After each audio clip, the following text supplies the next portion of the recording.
I'm delighted to say we are joined in the studio by the man himself, boxing royalty. Prince Naseem Hamed joins us. Nas, how are you? Yeah. It's lovely to see you. All good. Are you all right? You well? Yeah, nice to see you too. Well, you've been in our studio. The last time you were here, it wasn't as glorious as it is now. We've had it changed. Have you been in before? Have you been in since, or is this the first time? No, I've not been in since. Oh. So yeah, you're right. Do you like it? It's better. Yeah, it's Thank you. nice. It's crisp. It's crisp. Crisp. It's not bad what you can do for 40 quid, is it? 40 quid's good job. Yeah. Yeah, I like it. Naz, listen, thank you so much for coming in. We've got so much to talk to you about. Anytime. But let's talk about your new movie, Giant. It's out tomorrow. So it's not my movie, you know that. It's about you. So, no, it's not just about me. It's and about your relationship with Brendan Ingram. That's correct. Yes. That's correct. You have to get it. We have to get it right. Okay. But, I mean, you're the star of it, right? No. I think you are. So Pierce Brosnan's a star in it. I know, he's the biggest star. That's James Bond right there. I know. James Bond, my trainer. Yeah. Isn't that amazing? How good's that? The name's Ingle, Brendan. I love that. I love that. No, he played such an amazing role as Brendan because he got everything literally perfect. I loved watching him and thinking, oh my God, how weird is that? He sounds like Brendan, his mannerisms, his expressions, and I'm thinking he does it too well, too good. So he presumably would have spoken to lots of people about how to portray him, right? Well, he had his own sons that went through a lot with him and spent a lot of time with him. Yeah. And spoke to him about a lot of stories. Me personally, I'm not involved in this movie. At all? I've come in at the last minute. All right. And that's mainly because of advertising and marketing purposes. And I've let this. I mean, I didn't even know when it was going to be done, but I found out after it was finished. So what could I do? I mean, you've got no input. They didn't ask for your permission.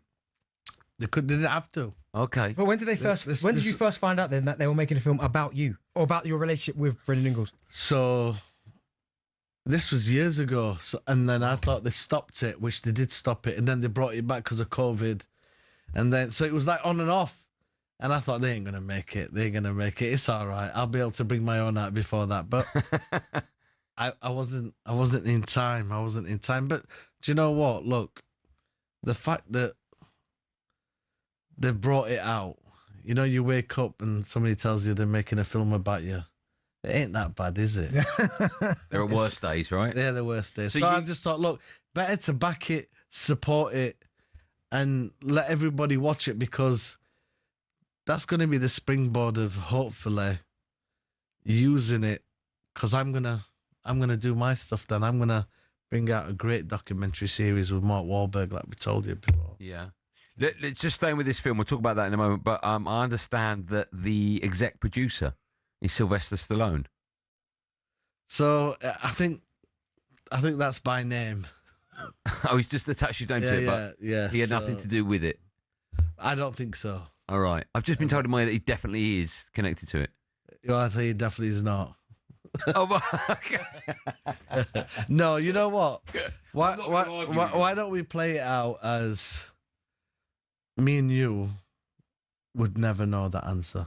Okay. I mean, I've got it written down here. And that's the truth. It doesn't matter where you got it written down. Oh, right, okay. What's true and what's wrote down is two different stuff. But I'd be happy if a name like that was attached to my film. And in your eyes, he is. Yeah. He's there as the exec producer. But is he really? Okay. Well, I was going to say... I assume if someone like that puts their name to a movie, they are connected to it. Because I wouldn't want my name connected to something unless I had control of it. Unless I was overseeing it. So I would imagine he's seen the rough cuts, etc. Okay. Well, his name's attached to it. Let's take it as... Yeah, you're making me laugh right now. I've got it here. I'm just looking at your face and your hairstyle. I'm just laughing. Do you like it? He's laughing, so I don't know if that's a good thing. No, he's laughing at how amazing it is, right? Yeah, whatever, whichever way you want to. Thanks, Nas. I got You better carry on. I got to ask you that then, because you said that obviously you didn't know about it until much Until it was later, finished. right? That's when I knew it was done. So no one came to you in terms, because there's going to be obviously stories that only you and Brendan knows, or little, like, you know, what I mean, interactions between the two. How have they got all that detail if you only knew afterwards? Okay, so listen, that's a good question. But are the details really true and right? It's funny because a lot of it is it's just dramatized. It's made up, and it's a movie, man. It says, but then you say, but it's a movie about your life. It doesn't have to be like all true and ever. But for me, when I bring mine out, of course, it's going to be 100% true to exactly how it happened. Well, let me ask you then, because the movie focuses on your relationship with Brendan, right? In your world, in your eyes, looking back to what it actually was, just explain a bit about your relationship with Brendan back in the day.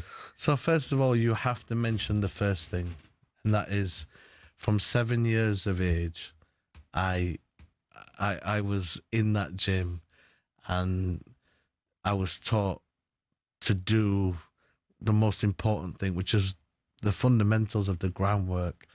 And that was such a huge part in that gym.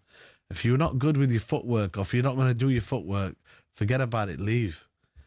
I had to do my footwork and concentrate on that for years before I could do anything else. So, and that steered me into the best thing that could ever happen, because feet and footwork and avoiding punches and movement is one of the most important things in boxing. People don't understand that. It's avoiding punches and being there with pinpoint accuracy once somebody's missed, within fractions, making a miss by fractions, and then executing and taking them out. It's really important, and that's what causes it, that movement and that head movement, and that it's, you know, that moving target. It's hard to hit a moving target. So all of them fundamentals was laid down and set by Brendan from the very beginning. We could never, ever dream of taking anything away from him. That was one of the most important things.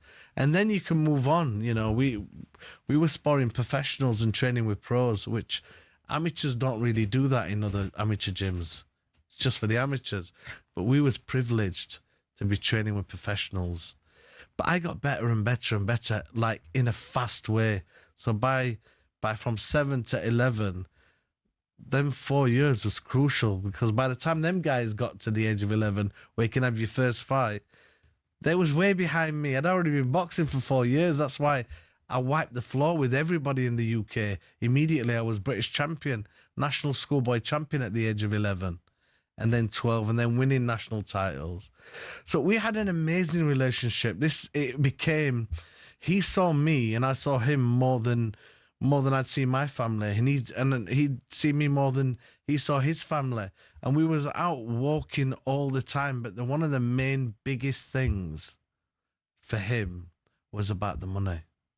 He was so money orientated, money motivated, and all he'd be talking about is money and what happened with his other fighters. And I just got to the point where I just thought, this guy's intention, the true intention, it's money. And that's how he could say to me at a young age, try and pin me down from 11 years of age and say, listen, you know, you promised me when you was 11, you did a deal with me at 11 years old, that you give me 10 million once you make 40 million. The fact of that alone shows you who that man is. But regardless, I'm not here to tear him down. If that's the way you are, that's the way you are. We still had an amazing relationship.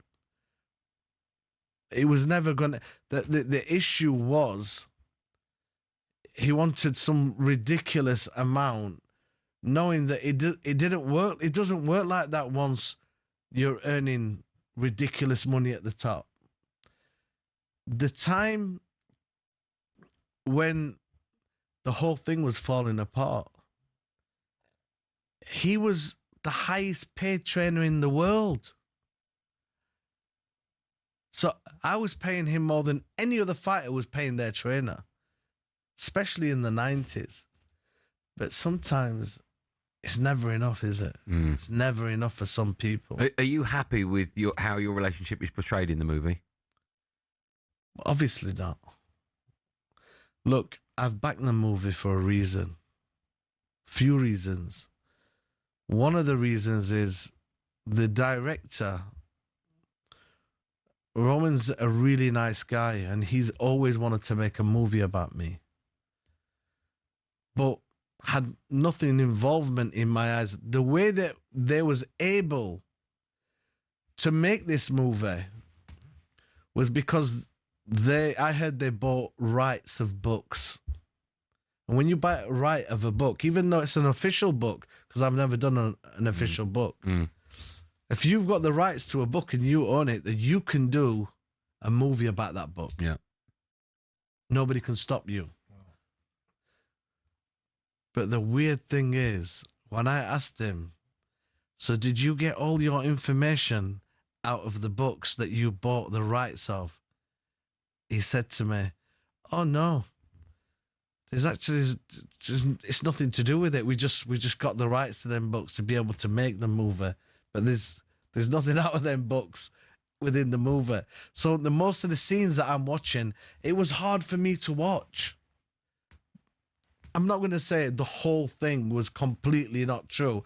No, it's a good watch. It's like you can see this young kid going into the gym for the first time and then stepping up. And I just think the fans who love boxing and who watch me are going to find it really interesting.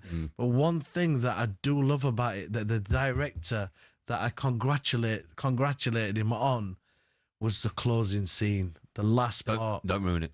I'm not going to ruin that, Okay. but I'm just telling you, the closing scene for me was emotional, but it was also so good. And I just said to him, I wish it could only have been like that in real life, because it was like make believe that part. Let me just remind everyone, the movie about you, Giant, is out tomorrow.